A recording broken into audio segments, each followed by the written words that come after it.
Happy Friday, Sratam Petak. I am Sarah of Expat in Croatia, and this is 5 Question Friday. Every Friday at 5 o'clock Croatia time, answer 5 questions from people who have sent them in on Facebook, Instagram, Twitter, LinkedIn, expatinCroatia.com, email, my consulting sessions, Can's consulting sessions, and people who write them in the sky. So I've got 5 great questions. Sretna Nova Godina. Happy New Year. Thank you so much for being here. This is our first episode of the year and our 126th episode ever.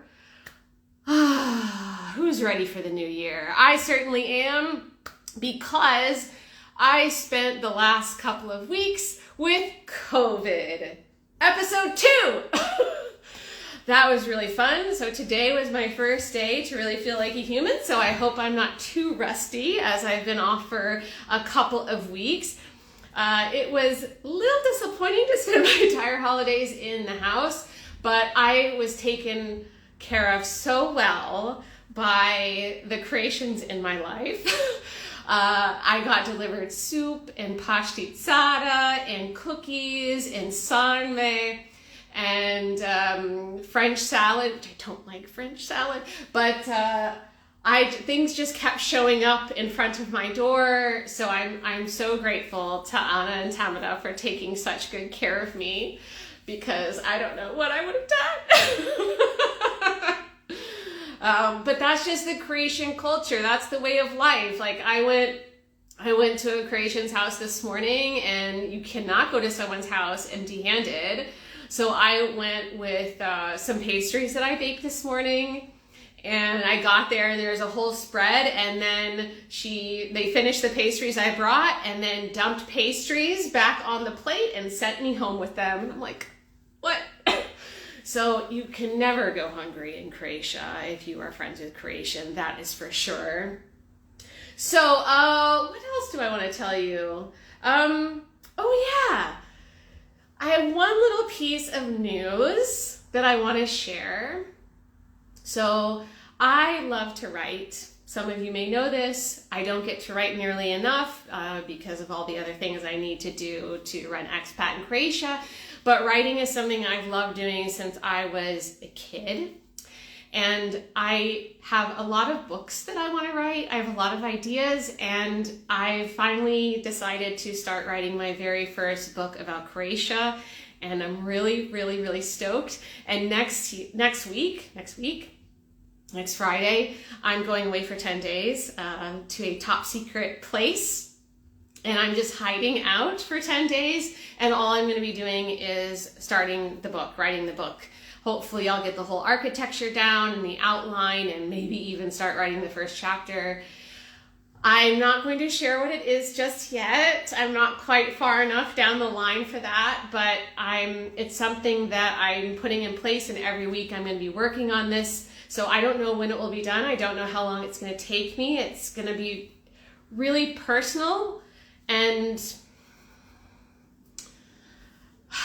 it's going to take a lot of digging deep down. So I'm really excited, but I'm also nervous about it. So we'll see. I will keep you posted on the progress of the book as I do that. So we're going to go ahead and dig into the questions now. Okay, so got 5 great ones here. Oh, if you're just joining us, welcome. This is 5 Question Friday. I'm so glad that you're here. If you're not already following Expat in Croatia, what are you doing? Go ahead and follow us, so that way you get the notification every Friday when I go live here at 5 o'clock. Okay, this is, first one came in on our 5 Question Friday forum. I hold dual nationality with Italy and Pakistan. Do I need to apply for temporary residence for driving license conversion, or can I apply without temporary residence? I'm legally allowed to live and work in Croatia because I'm an EU national. This is a great, great question for multiple reasons. So, one, yes, you have to be a resident in Croatia to be able to get a driver's license in Croatia, whether you're getting a driver's license from scratch or you're exchanging your foreign driver's license for a Croatian license. You need to have residence.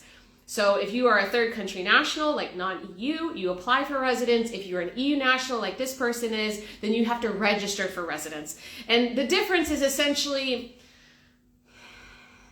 registration is automatic. So in theory, you're supposed to go to the police station, you give them a number of different things, and then you're automatically approved and registered, and they give you a piece of paper that shows that, and then you can choose to have an ID or not have an ID. But it's an entitlement as a member of the EU, the European Union, you're entitled to live and work anywhere in the European Union. So if you are here for more than 90 days, you need to register a residence. If you want to have a driver's license here, you have to register your residence. So the answer is yes to his question. But there's something else that I want to share about this that has a little bit more nuance to it. This is not the first person who has come to us saying that they want to get a driver's license in Croatia who lives in Italy. Because apparently it's very, very difficult for non-EU citizens to get a driver's license. Well, excuse me. Let me rephrase. It's very difficult for non-Italians to get a driver's license in Italy. It's quite challenging. So it's actually easier for some people to move to Croatia, get a residence in Croatia, then convert their foreign driver's license, and then return back to Italy and exchange it. That's bonkers to me. But we've had a few people who have done that. So FYI, anyone out there. Now, I also want to mention one other thing. So there is a company in Italy who's kind of like our counterpart. They're called Smart Move Italy. The owner, Sam, is lovely. Her, no, I'm not going to tell you that. That's a bit too personal. But she's wonderful. And her and I do a little bit of a collaboration. If sometimes Croatia just does not make sense for people and they're interested in Italy, and so I send them her way, and then sometimes Italy doesn't quite work for somebody and she'll send us our way. And it actually is quite a nice compliment because Italy has golden visa opportunities, Croatia doesn't. Croatia has a digital nomad permit. Italy, up to this point, does not have that. So there's a nice little exchange there. So if you are interested in Smart Move Italy, send us a DM, or if you would like a guide on how to get a driver's license in Croatia, either from scratch or by exchanging your foreign driver's license, send us a DM. We'd be more than happy to send those over to you. Okay. So the next question is, who is expected to pay the real estate agency commission when renting a place? The renter or the owner? What are the rules? This is a great question. So it depends. It really depends, but usually both. Because that's how real estate agencies make their money. Like if you, let's say that I have an apartment and I want to rent it out and I want an agency to find me someone. They're technically doing work. Why wouldn't they charge me for that service? And if I'm a renter and I'm looking to find an apartment to rent and I'm asking a real estate agency to go and look for an apartment for me, they are doing work. Why wouldn't they charge me for that service? So very commonly it's both. However, there are occasions where maybe the agency will only charge the owner or they'll only charge the renter. It just kind of depends. Most likely it's probably going to be based on size. And typically the fee is 1 month. Although I have seen some places that are 2 months, but that's a little bit more unusual, okay? So we have a couple of guides we can send you on this. We have a guide on how to find a place to live in Croatia, which is excellent because not only does it show you like all the sites and different ways and advice on how to find a place to live in Croatia, but it also has the average rent in all of the major cities for like a 1 bedroom. So that way you can get a baseline of what is a reasonable rent for either living in the city center or for living outside the city center, because there's a lot of crazy rents, especially down here in Split, that are just out of hand. And so this will tell you, okay, this is a reasonable price. So when you start looking around at properties, you know what's reasonable, what's not reasonable, which is really, really important. Very often, I'm going to go off on a tangent. It's my thing. So there is a thing that has happened in the last few years where people have been coming from markets with much more expensive rent, like London or New York or LA or Sydney, and they come here and they don't know what a reasonable rent is. So they see a rent and they're like, oh, well, that's like half what I was paying before, but it's actually like 3 to 4 times, if not more, than what is reasonable here. And it's really important to do that research, to understand what's reasonable, because if you're paying an inflated rate, then it tells all of the other owners that that's okay, and then it just starts increasing and increasing and increasing. Now, a lot of Croatians live in homes that don't have a home loan on them. They live in family homes that are passed down through the generations, but then there still are a lot of Croatians that live on their own. They're paying their own rent, and salaries are still really low here. So you'll end up having rents that are actually higher than the average salary. So it doesn't really work. So that's why it's so important that you do the research and understand what's reasonable so that you're not paying too much. It's for the greater good as well as for yourself. It saves you money as well. Is broadcast open for questions? You're welcome to ask your questions in real time. Go ahead, drop them down. Okay. So next question is, I want to sell land and would like someone to evaluate the price of the property. Who would do that? So my colleague Cam, shout out to Cam, she was speaking with her surveyor because her family's in the process of building a home. And there is a profession called all right, I'm going to speak some Croatian now for you, and this is not an easy thing to say, so this is for your entertainment. Procienitel zemljišta, which means land evaluator. However, this typically would be through a bank or an insurance company, which would be more from the perspective of a buyer rather than a seller. Now, I want to add in that a real estate agency can also perform this function if you are using a real estate agency to sell your property. They typically can either do that in-house or they also work with land appraisers. I've also found that lawyers tend to know land appraisers too, because sometimes a land appraiser is needed as like a court expert. So they have to go on the court and they have to testify to different things. So this is something he added, and Cam wrote this in Croatian, quoting him. So again, for your enjoyment, I'm going to read it in Croatian and then I'll translate it for you, okay? So he says, uglavnom se to čak I zna neka realna cijena, ali opet prodavatelj može tražiti koliko želi. So this basically means there's usually a known realistic price, but again, the seller can ask however much they want. So we have two guides that are great for this question, one on how to buy agricultural land and one on how to buy property. So if you like either of those guides, shoot us a DM. Oh, we also have a guide on all the costs associated with buying property, and we also have a guide on all the costs associated with owning property, which are two different things. So we also have that. We can send those to you. Is this our last question? No, second to last. Okay, this came from Kay here on Instagram. Ooh, see, we have something come in. I'm with a lovely Croatian lady for 2 years and we are engaged. Congratulations. I came with my Schengen visa here and I want to apply for temporary residence. Can we do it before getting married? Well, okay.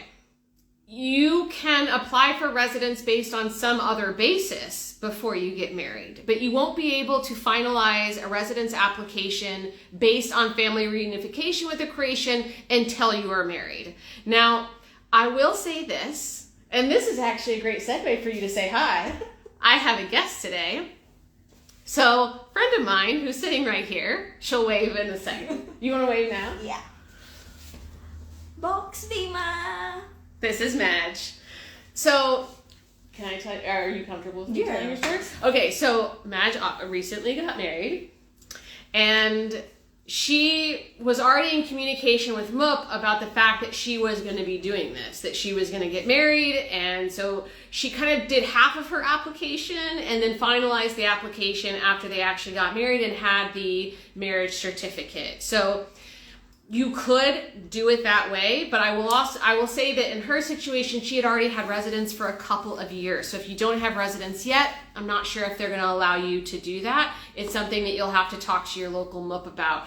It's not a black and white all the time. Every MUP is different. Every person you speak to at MUP is different. So it's important that you go in person and talk to your local MUP station to see if they would work with you on that. If they don't, what I would say, a kind of a hack, is apply for residence on some other basis, and then once you get married, you can always cancel that residence permit and then reapply based on family reunification. That's what I do if they won't allow you to do kind of like a half application. Because also technically you are supposed to be submitting your application for residence before 8 days before the end of your tourist stay. So that's also important to know. Thank you so much for the question. Okay, so next this comes in from Kay on Instagram. Hi there, I absolutely love what you guys are doing. I have a question for 5 Question Friday. Well, you are in the right place, Kay. So is it best to translate your resume to Croatian even if you don't speak the language yet and are trying to find English speaking jobs? Thank you. Oh, excellent question. Hadn't gotten this before. So I would say if you are a native English speaker and you do not speak Croatian, and you're applying for English only jobs, there is no reason to put your CV in Croatian. It's extra work for you. It gives the wrong impression that maybe you speak Croatian. It's not necessary. So I wouldn't do that. Now, if you speak other languages, I would still, of the 2 languages, if you don't speak Croatian, it should be in English. But if you speak additional languages, it is very customary in Europe to put the languages that you speak somewhere in your CV. So I would definitely want to do that. And the other thing that I would want to say is that, you're looking for an English-speaking job, so you want to make sure that that employer is you're completely transparent about the fact that you don't speak Croatian. You want an employer who is okay with that. So that's why I would just say do English from the very start. Don't make it more complicated than it has to be.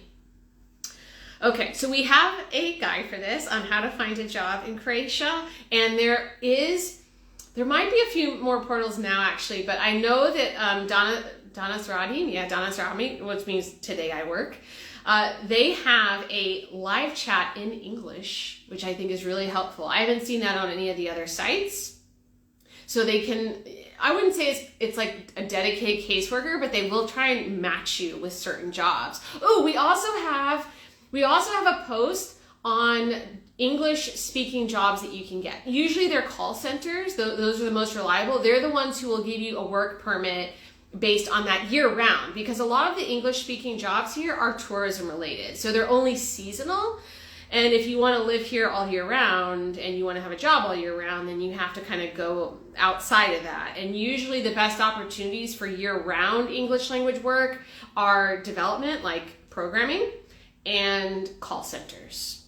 So, and also if you speak more than just English, the call centers are great. I mean, there are some call centers up near Zagreb that they do customer support in like 30 different languages. So that could be an asset to some of you out there that speak languages other than English or Croatian. If you would like the list, we can send that to you. Just send us a DM.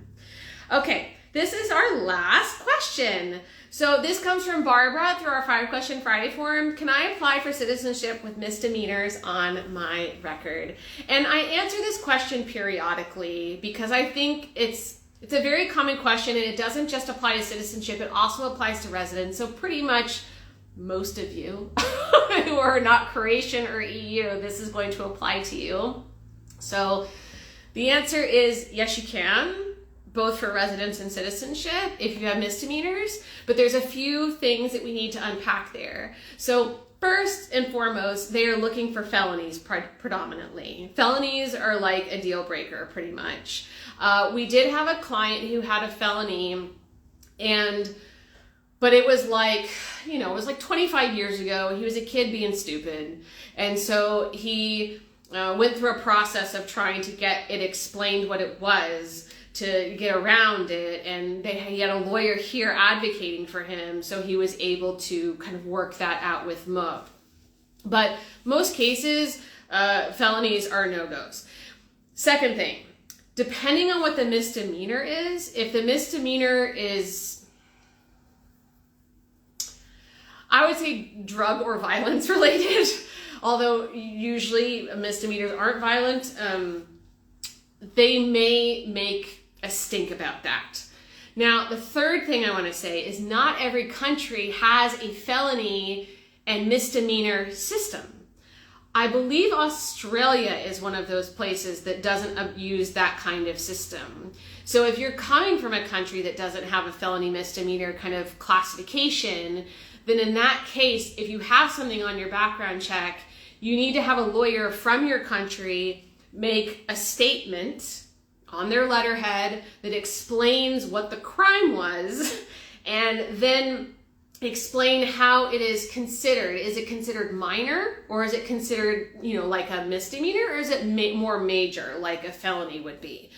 I've seen that in a lot of cases for residents especially, but also for citizenship. So sometimes people got stuff, and that's just how it goes. But if it's a scenario where you can get it taken off your record, even better.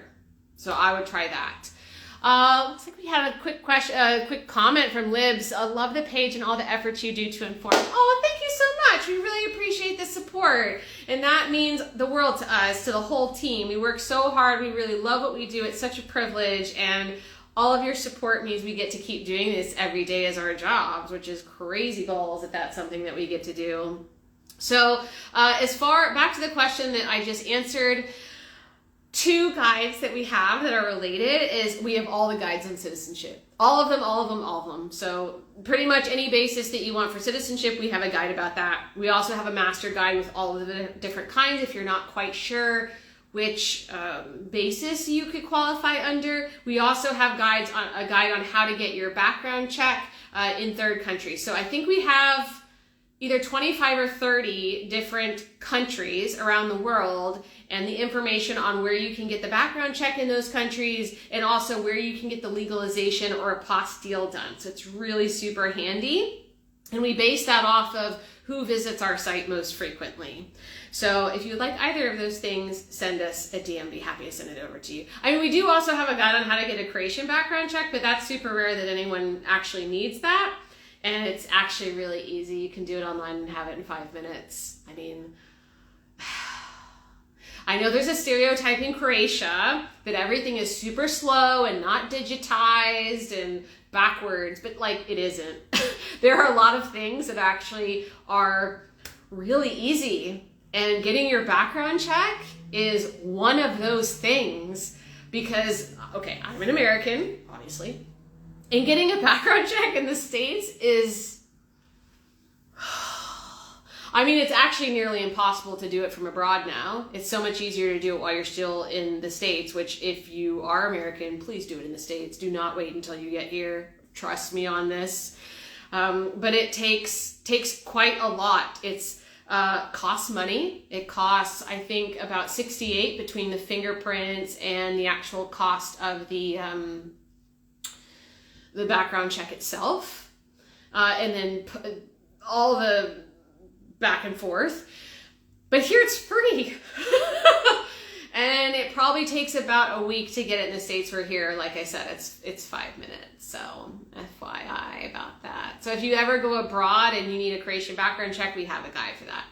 So that's it for this week, guys. Thank you so much for joining me for the first episode of the year.